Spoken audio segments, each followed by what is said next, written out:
Hi friends అందరూ welcome back to fintech with Purna YouTube channel. Friends మనం QR code payments చేసుకోవడానికి UPI payments చేసుకోవడానికి ఫోన్పేని daily use చేస్తూ ఉంటాం. చాలామందికి తెలియని విషయం ఏంటంటే మనం రోజు మెసేజ్ చేసే వాట్సాప్లో కూడా ఈ ఫ్యూచర్స్ ఉన్నాయి. వాట్సాప్లో కూడా మనం పేమెంట్స్ చేసుకోవచ్చు, QR code payments, UPI payments చేసుకోవచ్చు అనమాట. ఆ పేమెంట్స్ ఎలా చేసుకోవాలి, బ్యాంక్ అకౌంట్ ఎలా సెటప్ చేసుకోవాలి, పిన్ ఎలాగా సెటప్ చేసుకోవాలని చెప్పేసి ఈ వీడియోలో నేర్చుకుందాము. వీడియోని స్కిప్ చేయకుండా లాస్ట్ వరకు చూస్తుండండి. ఛానల్ కొత్తగా చూసినట్టయితే ప్లీజ్ ఛానల్ సబ్స్క్రైబ్ చేయండి, పక్కన బెల్ ఐకాన్ క్లిక్ చేసి అలా పెట్టండి. మరిన్ని వీడియోస్ చేయడానికి ఫ్రెండ్స్ ఫైనల్లీ మీ ఫోన్లో ఉన్న వాట్సాప్లోకి వెళ్ళండి. వాట్సాప్లోకి వెళ్ళగానే మీకు ఈ విధంగా మెసేజ్ చేసిన వాళ్ళ యొక్క సంబంధించిన డీటెయిల్స్ అనేది కనిపిస్తుంది. ఇక్కడ మీరు చేయాల్సింది ఏంటంటే పైన 3 డాట్స్ ఏదైతే కనిపిస్తుందో కెమెరా ఆప్షన్ పైన దానిపైన క్లిక్ చేయండి. ఓకే, దీనిపైన క్లిక్ చేసినట్లయితే ఇక్కడ మీకు గమనించగలరు, ఇక్కడ పేమెంట్స్ అని చెప్పేసి మీకు ఒక ఆప్షన్ కనిపిస్తుంది. ఈ ఆప్షన్ పైన క్లిక్ చేయండి.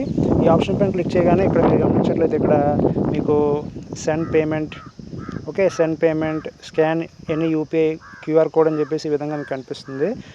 ఫస్ట్ మీరు సెలెక్ట్ చేసినట్లయితే సెండ్ పేమెంట్, ఇక్కడ send and receive money securely right where you chat అని చెప్పేసి ఇక్కడ ఆప్షన్ అయితే వచ్చింది. కంటిన్యూ ఆప్షన్ పైన క్లిక్ చేసినట్లయితే మీరు దీన్ని యాక్టివేట్ చేసుకోవచ్చు. ఫస్ట్ ఆఫ్ ఆల్ ఇవన్నీ యాక్టివేట్ అవ్వాలంటే మనం బ్యాంక్ ఏదైతే ఉందో ఈ బ్యాంక్ అనేది యాడ్ చేయాలి. సో కిందకి ఇలా వెళ్ళినట్లయితే ఇక్కడ నేను ఆల్రెడీ ఒకరికి మనీ అయితే పంపించాను. ఇక్కడ ఏం జరిగిందంటే నేను మీకు చూపించడం కోసం చెప్పేసి పేమెంట్ మెథడ్స్ అనేవి డిలీట్ చేశాను అనమాట. సో దానివల్ల మీకు అర్థమవుతుందని చెప్పేసి పేమెంట్ మెథడ్ డిలీట్ చేస్తాను. ఇక్కడ వీళ్ళు ఏమంటారంటే ఇక్కడ to protect your security WhatsApp does not store your UPI PIN or full bank account number అని చెప్పేసి ఉంటుంది. సెక్యూరిటీగా ఉండడానికి అని చెప్పేసి వాట్సాప్ మన యూపీఐ పిన్ కానీ ఫుల్ బ్యాంక్ డీటెయిల్స్ కానీ స్టోర్ చేయదు అని చెప్పేసి వీళ్ళు చెప్తున్నారు. ఓకేనా, ఇక్కడ కింద గమనించినట్లయితే యాడ్ పేమెంట్ మెథడ్ అని చెప్పి మీకు కనిపిస్తుంది కదా, దానిపైన క్లిక్ చేయండి. క్లిక్ చేసిన వెంటనే ఇక్కడ send and receive money securely right where you chat అని చెప్పేసి ఆప్షన్ వచ్చింది. సో కంటిన్యూ ఆప్షన్ పైన క్లిక్ చేయండి. కింద కంటిన్యూ ఆప్షన్ పైన క్లిక్ చేయండి. క్లిక్ చేసినట్లయితే ఇక్కడ your payments are secure on WhatsApp అని చెప్పేసి వచ్చింది. సేమ్ ఇందాక మీకు చెప్పినట్టు మీ యూపీఐ పిన్, మీ యొక్క బ్యాంక్ అకౌంట్ డీటెయిల్స్ ఎవరికి షేర్ చేయబడదు, వాట్సాప్లో స్టోర్ చేయబడదు అని చెప్పేసి ఇక్కడ రాసి ఉందన్నమాట. కింద యాక్సెప్ట్ అండ్ కంటిన్యూ ఆప్షన్ పైన క్లిక్ చేయండి. క్లిక్ చేసిన వెంటనే ఇక్కడ మీ బ్యాంక్, ఇక్కడ ఇండియాలో ఉన్న ప్రతి బ్యాంక్ ఇక్కడ కనిపిస్తుంది. ఓకేనా, మీ బ్యాంక్ ఏదో సెలెక్ట్ చేసుకోండి. సెలెక్ట్ చేసుకున్న తర్వాత ఇలాగా నేను నా బ్యాంక్ని అయితే నేను సెలెక్ట్ చేస్తున్నాను. ఓకే, ఇక్కడ సెలెక్ట్ చేస్తున్నాను, స్టేట్ బ్యాంక్ ఆఫ్ ఇండియా అనేది సెలెక్ట్ చేశాను. సెలెక్ట్ చేసిన తర్వాత from your security WhatsApp will send your bank and SMS for your secondary SIM to verify your WhatsApp number అని చెప్పేసి వచ్చింది. మీ యొక్క ఏదైతే బ్యాంక్కి రిజిస్టర్ అయి ఉన్న ఫోన్ నెంబర్ ఇందులో ఉందో దానికి మెసేజ్ అయితే పంపించడం అయితే జరుగుతుంది. Okay, this number needs to match the one you registered with your bank account A SIM on this device. మీరు ఏదైతే బ్యాంకింగ్కి ఇచ్చిన ఫోన్ నెంబర్ ఏదైతే ఉందో ఆ ఫోన్ నెంబర్ అనేది ఈ యొక్క డివైస్లో ఉండాలి, ఈ యొక్క ఫోన్లో ఉండాలి. And the one you registered with your bank, అదే బ్యాంక్లో రిజిస్టర్ అయిన నెంబర్ ఉండాలి, ఆ యొక్క నెంబరు మీ యొక్క ఫోన్లో ఉండాలని చెప్పేసి వీళ్ళు చెప్తున్నారు. కింద వెరిఫై అని చెప్పి ఆప్షన్ పైన క్లిక్ చేయండి. క్లిక్ చేసిన వెంటనే ఇక్కడ మీ యొక్క బ్యాంక్కి మెసేజ్ సెండ్ చేయబడుతుంది. ఆ తర్వాత ఏమో verifying your number with your bank.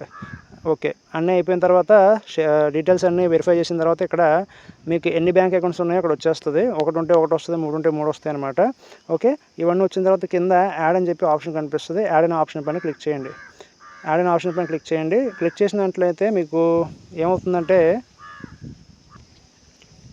So ఇక్కడ యాడ్ అనే ఆప్షన్ పైన క్లిక్ చేయగానే కంటిన్యూ అనే ఆప్షన్ వచ్చింది. కంటిన్యూ అనే ఆప్షన్ పైన కూడా క్లిక్ చేయండి. క్లిక్ చేసిన వెంటనే ఇక్కడ మీ డెబిట్ కార్డ్ డీటెయిల్స్ అయితే అడుగుతుంది. కంపల్సరీ మీ డెబిట్ కార్డ్ని పక్కన పెట్టుకోవాలి. డెబిట్ కార్డ్ పక్కన పెట్టుకున్నట్లయితేనే మీకు అకౌంట్ అనేది మీరు యాడ్ చేసుకోవచ్చు. ఇందులోనే కాదు, ఎందులోనైనా సరే ఫోన్పేలో కావచ్చు, పేటీఎంలో కావచ్చు, ఎక్కడైనా సరే మీరు కంపల్సరీ డెబిట్ కార్డ్ అయితే పక్కన పెట్టుకోవాలి ఇవన్నీ చేసేటప్పుడు. సో మీ డెబిట్ కార్డ్ డీటెయిల్స్ అనేవి ఎంటర్ చేయండి. Last 6 digit number, expiry date, తర్వాత ఏమో ఎక్స్పైరీ డేటు, దాని యొక్క మంత్ ఇక్కడ ఎంటర్ చేయాలన్నమాట. నేను ఎంటర్ చేస్తున్నాను.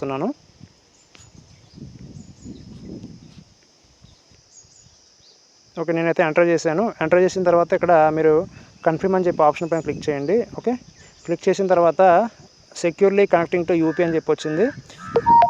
మీకు ఒక ఓటీపీ వస్తుంది, 426530 ఇదిగోండి వచ్చింది ఓటీపీ. మనకి ఓటీపీ ఎంటర్ చేసిన తర్వాత ఓకే అనే ఆప్షన్ పైన క్లిక్ చేయండి. క్లిక్ చేసిన తర్వాత 6 digit UPI pin. UPI pin అంటే ఏంటంటే యూనిఫైడ్ పేమెంట్స్ ఇంటర్ఫేస్ పిన్ అనమాట. ఓకే, మీరు ఫోన్పేలో, పేటీఎంలో ఎక్కడైతే యూపీఐ పిన్ మీరు ఏదైతే ట్రాన్సాక్షన్ చేసేటప్పుడు పిన్ అడుగుతుందో ఆ పిన్ ఎంటర్ చేస్తేనే మనకు ట్రాన్సాక్షన్ అనేది అవుతుంది. ఆ యూపీఐ పిన్ ఏదైతే మీరు పెట్టుకున్నారో సేమ్ అదే యూపీఐ పిన్ మనం వాట్సాప్లో కూడా పెట్టాలి. ఓకే, సేమ్ అదే మీరు పెట్టాలనుకుంటే మీరు సేమ్ అదే యూపీఐ నెంబర్ మీరు పెట్టవచ్చు. సో మీరు ఎందులో స్కాన్ చేసినా సరే ఈజీగా అది అయిపోతుంది. అండ్ ఎందులో మీరు నెంబర్ పంపించినా సరే యూపీఐ పిన్ సేమ్ అదే ఉంటుందన్నమాట. సో నేను ఇక్కడ యూపీఐ పిన్ అనేది పెట్టుకుంటున్నాను. పెట్టుకున్న తర్వాత ఓకే అనే ఆప్షన్ మీద క్లిక్ చేయండి. మళ్ళీ కన్ఫర్మ్ చేయండి. కన్ఫర్మ్ చేసిన తర్వాత ఓకే అనే ఆప్షన్ మీద క్లిక్ చేసినట్లయితే సెట్టింగ్ అప్ యూపీఐ పిన్ అని వచ్చింది. Account added. నా అకౌంట్ అనేది సక్సెస్ఫుల్గా ఇక్కడ యాడ్ అయితే అయిపోయిందనమాట. ఓకే, కింద మనకి డన్ అని చెప్పి ఆప్షన్ కనిపిస్తుంది. డన్ అనే ఆప్షన్ పైన క్లిక్ చేసేయండి. సో ఇక్కడ మీరు గమనించినట్లయితే ఇక్కడ పేమెంట్ మెథడ్స్ 2 పేమెంట్ మెథడ్స్ అయితే యాడ్ అయిపోయి ఉన్నాయి. స్టేట్ బ్యాంక్ ఆఫ్ ఇండియా ఎన్ని అయితే అకౌంట్స్ ఉన్నాయో ఆ అకౌంట్స్ అన్నీ ఇక్కడ యాడ్ అయిపోయాయి అనమాట సక్సెస్ఫుల్గా. సో నేను మనీ కూడా ఒకరికి పంపించడం అయితే జరిగింది. ఓకే, ఈసారి మీరు స్కాన్ చేసి మీరు ఏదైనా చేసుకోవచ్చు. స్కాన్ చేయాలనుకుంటే ఇక్కడ scan any UPI QR code అని చెప్పి ఇక్కడ ఆప్షన్ ఉంది. దానిపైన క్లిక్ చేసి మీరు స్కాన్ చేయొచ్చు. లేదా బ్యాక్ వచ్చి ఇక్కడ మీకు డైరెక్ట్గా క్యూఆర్ కోడ్ అని చెప్పి ఇక్కడ ఆప్షన్ కనిపిస్తుంది కదా, దానిపైన కూడా మీరు క్లిక్ చేసి స్కాన్ చేయొచ్చు అనమాట. సో ఈ విధంగా మీరు మీ యొక్క వాట్సాప్లో బ్యాంక్ అకౌంట్ యాడ్ చేసుకొని ఈజీగా మీరు ట్రాన్సాక్షన్స్ అనేది చేసుకోవచ్చు. ఓకే ఫ్రెండ్స్, వాట్సాప్లో బ్యాంక్ అకౌంట్ అనేది ఎలా యాడ్ చేయాలో మీకు అర్థమైంది అనుకుంటున్నాను. సో ఇది ఇవాళ వీడియో కనుక మీకు నచ్చినట్లయితే ప్లీజ్ లైక్ చేయండి, షేర్ చేయండి, ఛానల్ సబ్స్క్రైబ్ చేసి అలాగే సపోర్ట్ చేస్తుండండి. Thank you for watching.